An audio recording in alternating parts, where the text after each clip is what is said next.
Born to run, baby. Born to run.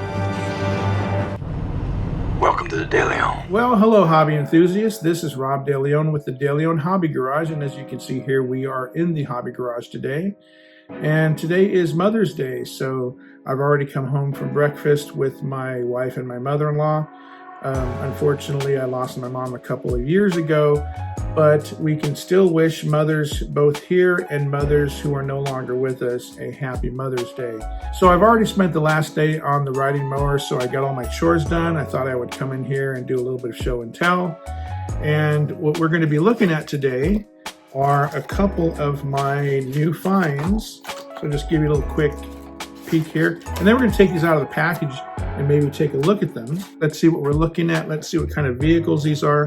So these are all going to be HO slot cars, and we've got different brands, everything from Tyco, we've got some Auto World, we've got a couple of AFX, and we're going to go ahead and take a look at them now.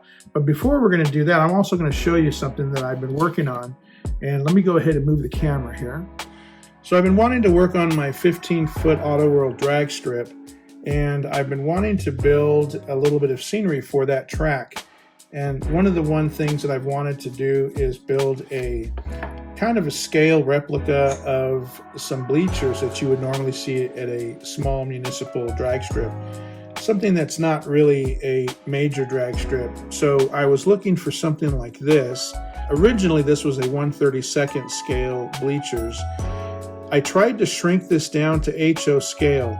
I've got a couple of little figures here. We can kind of get an idea how those sit in here. We were looking at something like that, and that would have kind of worked, but unfortunately what happens is when you shrink down something that normally would be in a larger scale, in this case 1/32, and you move it to HO scale, anything that would have been small, like these little supports here, got so brittle and so tiny that just trying to break the supports off, I end up snapping the entire grandstand apart.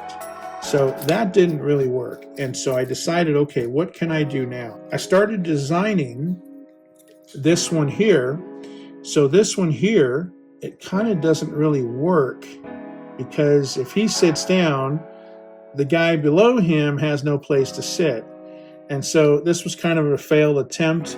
But I did establish a rise and run that I was sort of happy with a little bit. And so this piece then became this one here. And this one I did last night. This took about 4.5 hours to print once I finished the design work.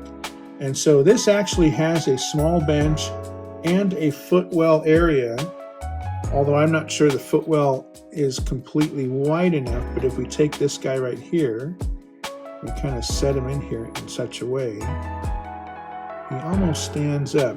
And so if I wanted to have a bunch of people standing up during the race, this one kind of would work, and the seating is about correct. One of the things that I had an issue with is that my stands could not be any longer than 2.5 inches. That is the room I have between the track and the wall, since my track is wall mounted. So they had to be very shallow. And so I must have taken about 3 hours or so to design this.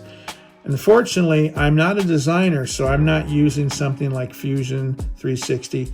This was actually designed in Tinkercad, which is kind of difficult if you're using that program and you don't know how to design. The main objective was to build this stand so that it did not need supports. It could sit solidly against the track, and then I would just print it in black and then paint it up the way I wanted to look. And I was kind of going for that old school, that concrete styled stands. Now you're not going to see any of this back here because this is up against the wall, but I think that kind of works. And if you put the guy in here and he can stand up in the little footwell area, I might not even have to really use glue. And as for little kids, I can actually set her and just glue her right on the top of the seat. But anyway, so I picked up all these little figures here, and these were picked up at Hobby Lobby.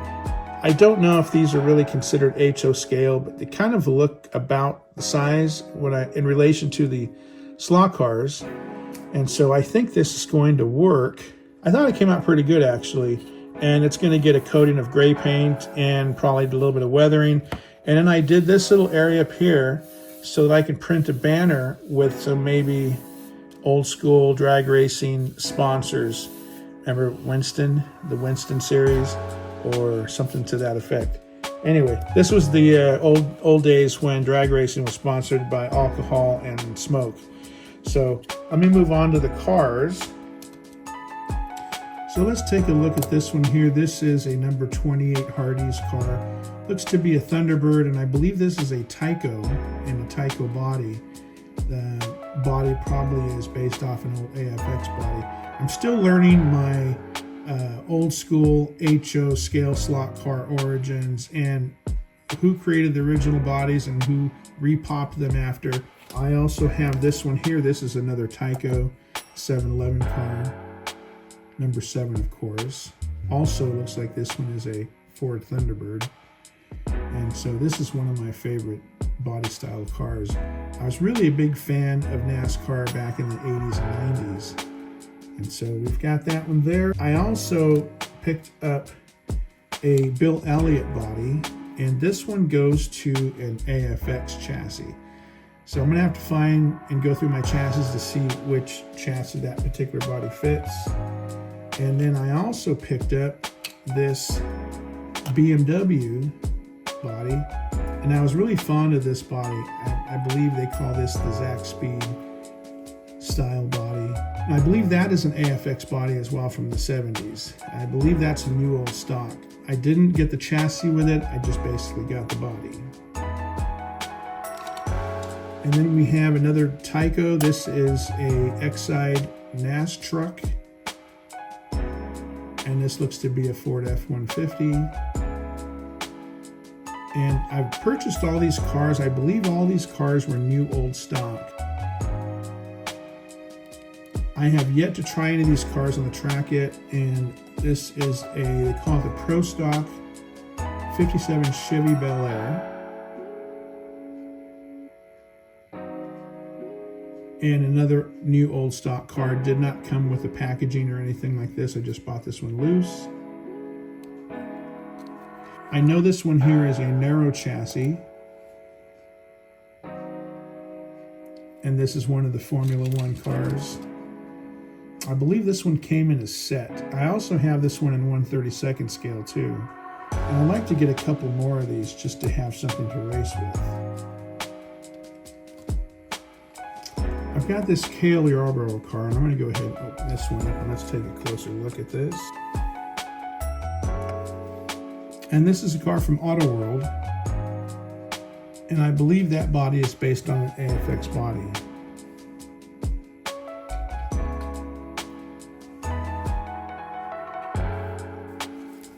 Next up we have this car here. Let's go ahead and open it. Here is the number 4 Kodak car, also a Tyco. And this one must have been a new old stock because the package was quite yellowed.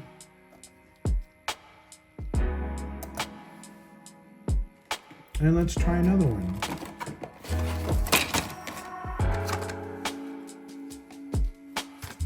And here's the Mark Martin car. And here is another Tyco Valvoline car.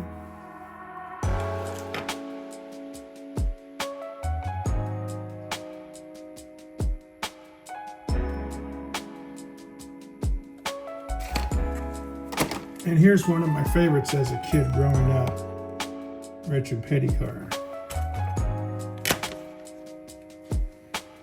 And this one here is based on an Auto World chassis. I believe that's an extraction chassis. You know, the thing is a lot of these cars that I was really interested in a few years ago, I never picked up. And so I just let them stay on the shelf.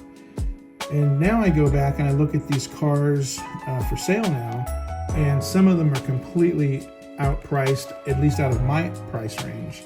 And I just don't even consider getting them anymore because they're just too expensive. So I figured now's a good time. Some of these are getting repopped, and at least I can have the body style, even though it's not the original AFX car or Aurora car. I can still have something that looks similar to it, and kind of that's good enough for me. And let's move on. And here is a Tyco Viper. The Viper was always one of my favorite vehicles growing up, especially when they came out with the fastback version. And there's the Dodge Viper. Now, I wish it was the hardtop version, but I'll take this one. That was always my favorite color combination. And it looks really good with the chrome wheels, too. And the next one we're going to take a look at is this Porsche. And by the way, this one here is also a Tyco chassis as well. And here we have what looks kind of like a Porsche 911 rally style. As you can see, the multiple headlights in the front. This car came in a bunch of different liveries. I kind of like this one, and so this is the one I wanted to pick up. There's a couple of other 911s that I'm looking at that if the price is right, I might pick those up too. But it all depends, man. These cars have gotten really expensive lately. And again, this one's another Tyco. So you have the ability to light it up, but obviously there's no lights inside the chassis. So it might be something I might do later. And next we have a Auto World Ford Escort. Let's take a look at this one. So I have a couple of Auto World rally cars, and this is one that I neglected to pick up until just recently. You can still find this one in Hobby Lobby as of 2025. In fact, probably is one of the very few that you can still find in Hobby Lobby, at least right now. And I think this one has 3 different liveries available. This one was my favorite. And so I went ahead and picked this up thinking that maybe this one could race with the Volkswagen or some of my other rally cars. And last but not least, let's go ahead and take a look at this Auto World car here. Now this one here is the 57 Chevy Suburban. And actually this is one of the few Thunderjets that I actually own. Not really a big fan of Thunderjets. I think most of it is because of the tiny little tires, and the chassis is a little bit different. The chassis screws in rather than clips in.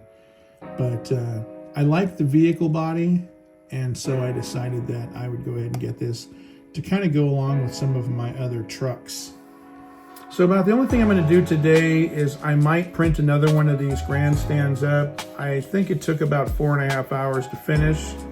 So maybe if I start right now, it might be finished about 5 or so. And if I can have just 2 of those side by side, painted up, and maybe put some banners up here or something, that would look great. And I can just do some simple landscaping for the rest of the drag strip. About 2 weeks ago, I said that I probably would have maybe another few weeks to finish up before I moved here permanently. And I think we're right on track for that. I've got to do one last major push at the very end here. Have a couple more rooms to paint and have a couple things to move and some landscaping. I've been trimming some trees and stuff like that, getting ready for that house for sale. But it looks like I might be up here permanently within at least the next week, possibly the week after. And once I get up here, then I can go ahead and start working on the 1/32 scale track again and get some things cleaned up, put some more things on the wall, and start on the landscaping of that track.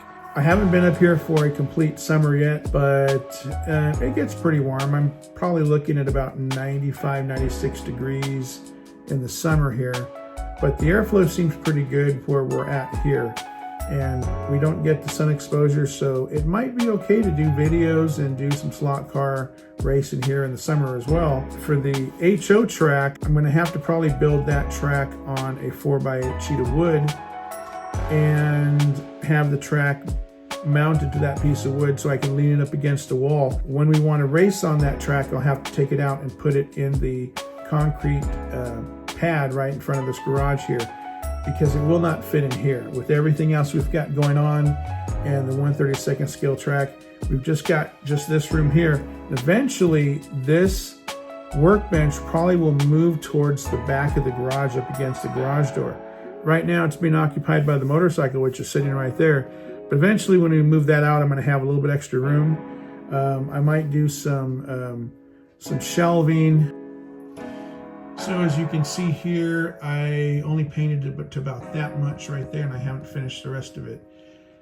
So at some point, I'm going to have some maybe shelves put in here, and this service cart's going to be gone. This is going to go into the workshop when I'm working on cars. And as you can see there is the 132nd slot car. Looks like we have a shelf that's sliding down too. So that's a slot car collection there. And once this motorcycle gets out of here, then I'm going to have some extra room. So you can see the garage is not that deep.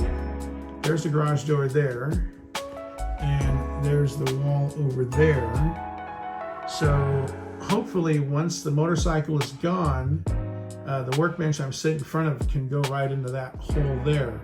Of course, I won't be entering from that garage door anymore. I'll just basically use the door. Got a couple more things to clear out here, and eventually I will have more time to get back to my usual schedule of hobbies and stuff like that. And then maybe find some people in the community that would like to participate in some slot car racing, either HO or 132nd. And at some point, I'd like to probably even build like a model building club up here.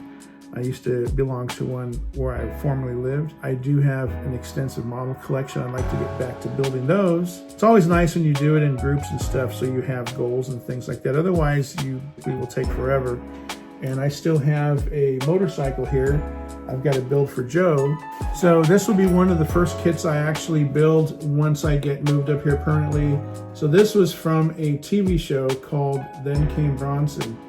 This is an old kit from, I believe, the 70s, and so I've got to build that first. With all of that said, thanks for watching, guys. This has been a long year of moving cars and repairing and cleaning the house and things like that. Hopefully it's over soon, and then I can call this my new home, and this will be where I do everything. So if you guys like what you see, go ahead and give a thumbs up, a like, give us a subscribe. It helps out the channel, and we will be talking to you soon. All right, guys, bye for now.